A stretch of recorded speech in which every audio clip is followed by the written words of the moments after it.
পাঁচবিবিতে এক বোবা নারীর আর্তনাদ, থাকার মতো ঘর নেই, সরকারি সাহায্য মেলেনি। মোহাম্মদ আলামিন, জয়পুরহাট প্রতিনিধি। জয়পুরহাট জেলার পাঁচবিবি উপজেলার কুসুম্বা ইউনিয়নের সুরাইল বাজারের পূর্ব পাশে মেন রাস্তার কোল ঘেঁষে বসবাস করেন এক বোবা নারী। তার থাকার মতো ঘর নেই, জরাজীর্ণ একটি কুটিরই তার শেষ সম্বল। শারীরিক প্রতিবন্ধকতার কারণে নিজের কষ্টের কথা কাউকে বলতেও পারেন না।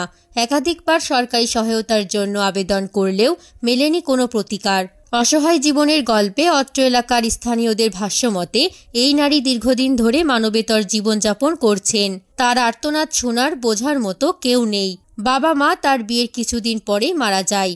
তার স্বামী থাকলেও সে কাজ করতে অপারগ। এই বোবা মহিলা মানুষের দাঁড়ে দাঁড়ে ঘুরে যেটুকু চাল পায় তাই দিয়ে তার সংসার চলে। বৃষ্টি হলে তার ঘরের ভেতর পানি ঢুকে পড়ে।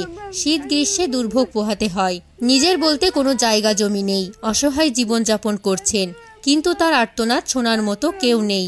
বহুবার সরকারি সহায়তার অনুরোধ করেও আশাহত। এলাকার জনপ্রতিনিধিদের কাছে বহুবার গৃহনির্মাণ সহায়তার জন্য আবেদন করা হলেও কোনো প্রতিকার মেলেনি।